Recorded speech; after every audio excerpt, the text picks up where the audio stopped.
Hello everyone, welcome to the channel of KV Teachers Guild. So students, in this video we are going to discuss NCERT question answers of class 7th history first chapter tracing changes through 1000 years. इस chapter में हमने 700 to 1750 in 1000 years में Indian history में क्या changes क्या developments हुई उनको read किया. चैप्टर की एक्सप्लेनेशन हम लोग प्रीवियस वीडियोस में कवर कर चुके हैं. अभी चैप्टर के एंड में जो क्वेश्चंस गिवन है उनके क्या पॉसिबल आंसर्स हो सकते हैं वो हम इस वीडियो में डिस्कस करेंगे. तो चलिए स्टार्ट करते हैं. First question is who was considered a foreigner in the past. Past में फॉरेनर किन को माना जाता था. जैसे आजकल जो लोग इंडियन सिटीजन नहीं है, बाहर के देश से यहाँ पर आते हैं, उन्हें हम फॉरेनर बोलते हैं. लेकिन मिडिवल पीरियड में ऐसा नहीं था. कोई भी पर्सन जो आपके लिए अननोन है, आपके विलेज का नहीं है, आपकी सोसाइटी का पार्ट नहीं है, वो आपके लिए फॉरेनर है. इसे हिंदी में अजनबी और उर्दू में परदेसी कहते थे. तो हिस्टोरियंस के सामने ये भी एक बहुत बड़ी प्रॉब्लम है कि उस टाइम पर जो चीज़ें लिखी गई है उन वर्ड्स के मीनिंग आजकल चेंज हो गए हैं. आंसर आप लिखेंगे in the medieval period it was applied to any stranger, किसी भी ऐसे स्ट्रेंजर के लिए, अजनबी जो आपके लिए अननोन है, who was not a part of that society और कल्चर, जो सोसाइटी का उस कल्चर का पार्ट नहीं है, उनके लिए ये वर्ड यूज किया जाता था foreigner. Second question is state whether true और फॉल्स. कुछ स्टेटमेंट्स आपको गिवन है, आपको बताना है वो ट्रू है या फॉल्स है. We do not find inscriptions for the period after 700. 700 के बाद के पीरियड में हमें इंस्क्रिप्शंस देखने को नहीं मिलते हैं. इंस्क्रिप्शंस हम बोलते हैं पत्थरों को कट करके जो लिखवाया जाता था उसे. सो ये हमने क्लास 6 की बुक में भी देखा, यानी कि एंशिएंट टाइम से ही फेमस था. प्लस मीडिएवल टाइम पे भी जो किंग्स थे वो लोगों तक अपनी बात पहुंचाने के लिए रूल्स एंड रेगुलेशंस को इंस्क्राइब करवा दिया करते थे पत्थरों के ऊपर, क्योंकि लॉन्ग लास्टिंग था, लंबे पीरियड तक चलता था. तो यानी कि ये फॉल्स स्टेटमेंट है. The Marathas asserted there political importance during this period. आपकी बुक में कुछ ग्रुप्स के नाम आपको दिए हैं जो मीडिएवल पीरियड में बहुत इंपॉर्टेंट हो गए थे, जैसे कि राजपूत, जाट्स, अहोम्स, मराठास, सिख्स, कायस्थ. तो यानी कि ट्रू स्टेटमेंट है. मराठास भी उनमें से एक थे. Forest dwellers were sometimes pushed out of their lands with the spread of agricultural settlement.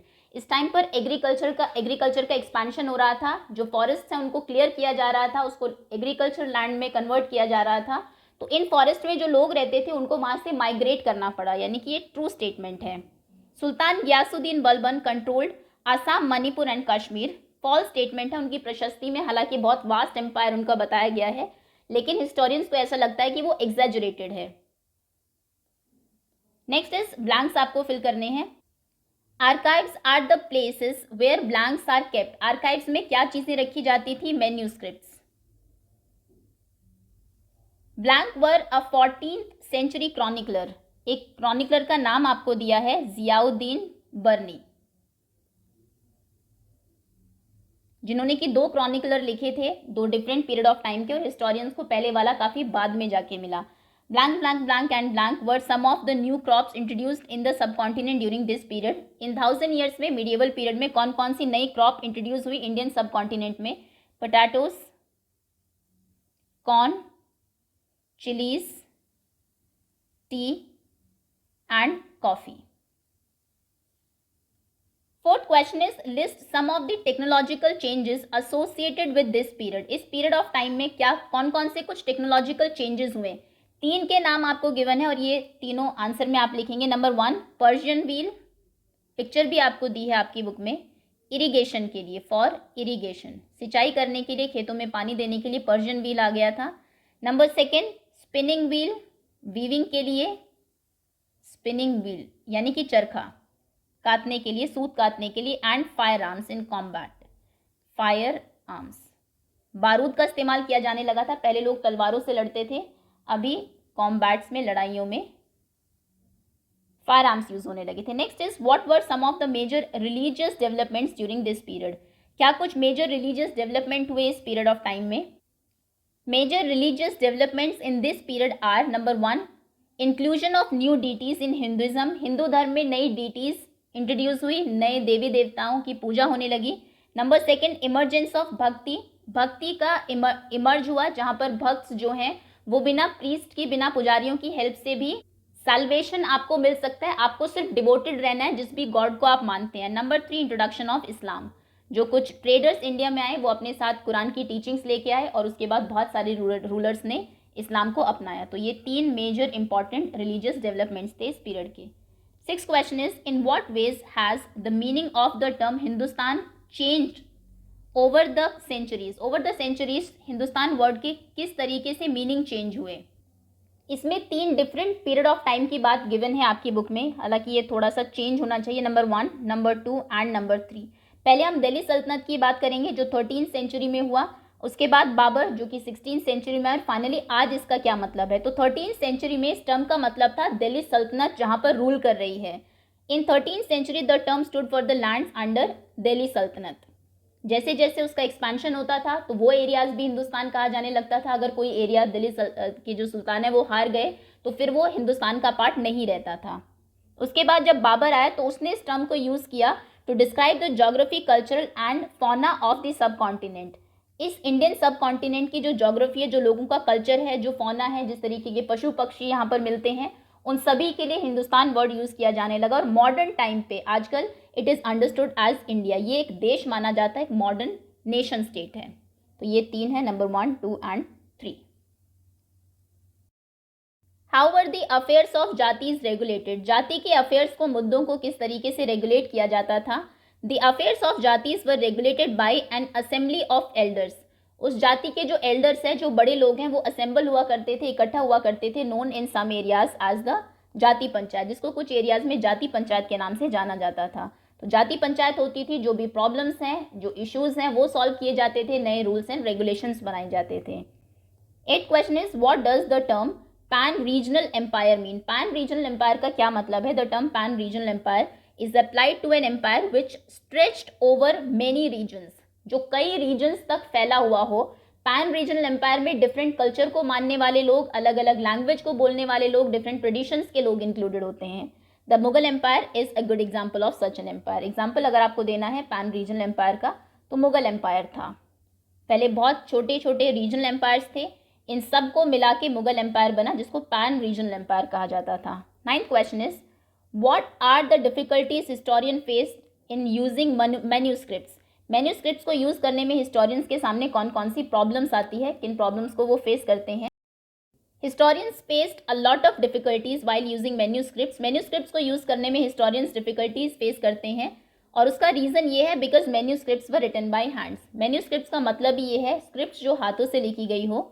The scribes who copied them introduce changes. इसके लिए आपको एक एग्जाम्पल भी दिया है। मान लीजिए आपने अपनी किसी फ्रेंड की कॉपी ली, अभी उसकी राइटिंग अगर आपको समझ में नहीं आ रही है, कुछ वर्ड आपको क्लियर नहीं है, तो उसमें आप अपनी तरफ से गेस कर लेते हैं और अपनी कॉपी में कुछ चेंजेस इंट्रोड्यूस कर देते हैं। दोनों बिल्कुल सेम हो ऐसा ज़रूरी नहीं है। तो क्योंकि ओरिजिनली ये हाथों से लिखी गई थी, एक पर्सन ने ओरिजिनल कॉपी लिखी, बाद में जो स्क्राइब आए, स्क्राइब पर्टिकुलरली कॉपी करने के लिए, लिखने के लिए ही अपॉइंट किए जाते थे। कोई वर्ड इनको समझ में नहीं आया तो इन्होंने खुद से गेस कर लिया, कई बार अपनी तरफ से पूरा सेंटेंस ही चेंज कर दिया। तो नई ये जो कॉपी थी इससे थोड़ी सी डिफरेंट थी। बाद में किसी और किंग ने 200-300 सालों के बाद एक और स्क्राइब को अपॉइंट किया, उसको ये कॉपी मिली, उसने इसमें कुछ चेंजेस इंट्रोड्यूस किए। तो कई हजार सालों तक जो ये कॉपिंग का प्रोसेस चलता रहा। फाइनली हमारे हिस्टोरियंस के पास जो कॉपीज हैं इनकी, वो बिल्कुल चेंज्ड है ओरिजिनल कॉपी से। तो उन्हें क्या करना पड़ता है, as a result historians have to read different manuscripts version of the same text। एक ही टेक्स्ट के उन्हें बहुत सारे वर्जन्स रीड करने पड़ते हैं, क्योंकि ओरिजिनल तो अवेलेबल है नहीं, जो कॉपी की गई है बाद में वो हमारे पास है। To guess what the authors had originally written. और फिर हमारे हिस्टोरियंस गेस करते हैं कि जो ऑथर है एक्चुअली में इसका, वो क्या लिखना चाह रहा होगा। तो ये एक बहुत बड़ी प्रॉब्लम है हिस्टोरियंस के सामने मैन्यूस्क्रिप्ट्स को लेकर। 10th question is, how do historians divide the past into periods. Historians ने पास्ट को डिफरेंट पीरियड्स में कैसे डिवाइड किया, and do they face any problem in doing सो। क्या ऐसा करने में उन्हें कोई प्रॉब्लम आई। जैसे कि अगर हम ब्रिटिश हिस्टोरियन की बात करें, जेम्स मिल, उन्होंने इंडियन हिस्ट्री को 3 पार्ट्स में डिवाइड कर दिया था, Hindu period, Muslim period and British period. यानी कि रूलर का जो रिलीजन था उसी के हिसाब से पूरा पीरियड जो है वो डिस्क्राइब किया गया। जैसे कि लोगों की लाइफ में कुछ हो ही नहीं रहा था, तो हमारे जो हिस्टोरियंस हैं वो 2 फैक्टर्स को ध्यान में रख के पीरियड्स को डिवाइड करते हैं। सबसे पहला है the economic factors and social factors, और एक और इसके आंसर में आप लिख देंगे। इनके बेसिस पर हिस्टोरियंस ने 3 पीरियड में डिवाइड किया है इंडियन हिस्ट्री को, ancient history, then medieval history and modern history.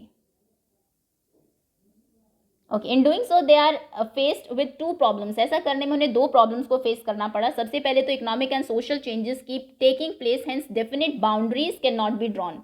अभी क्या हो रहा है कि आप कोई एक पर्टिकुलर ईयर फिक्स नहीं कर सकते। मान लीजिए 1700, हमने कहा कि 1700 के पहले का पीरियड एंशिएंट था, बाद वाला मीडिएवल है, क्योंकि सोशल फैक्टर्स और इकोनॉमिक फैक्टर्स जो है सोसाइटी में वो चेंज होते रहते हैं और उसको चेंज होने में एक पीरियड ऑफ टाइम लगता है। ऐसा नहीं है कि एक ही साल में सब कुछ बदल गया और बिल्कुल पीरियड ही बिल्कुल डिफरेंट हो गया।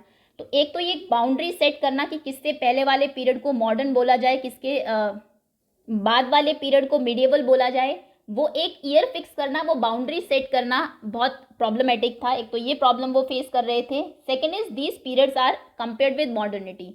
वो पीरियड्स को कंपेयर कर रहे थे मॉडर्निटी से। Modernity gives a sense of progress. Modernity का मतलब है progress. This implies that there was no progress before, which is not true. अब लास्ट पीरियड को उन्होंने मॉडर्न पीरियड नाम दिया है। इसका मतलब इससे पहले कुछ मॉडर्निटी थी ही नहीं। एंशिएंट पीरियड में हमने देखा कि किस तरीके से लोग पहले हंटर्स थे, गैदरर्स थे, बाद में उन्होंने ग्रो करना शुरू किया, व्हील को इन्वेंट किया, देन सिटीज डेवलप हुई। तो मॉडर्निटी इससे पहले भी थी, बट लास्ट पीरियड को मॉडर्न बोलना लोगों के मन में एक तरीके से ये बताता है लोगों को कि इससे पहले मॉडर्निटी थी ही नहीं, जो कि ट्रू नहीं है। तो ये भी प्रॉब्लम थी हिस्टोरियंस के सामने। Okay, so that's all students. ये था क्लास 7th हिस्ट्री का फर्स्ट चैप्टर। होपफुली चैप्टर आपको समझ में आ गया हो। That's all. Thank you so much for watching.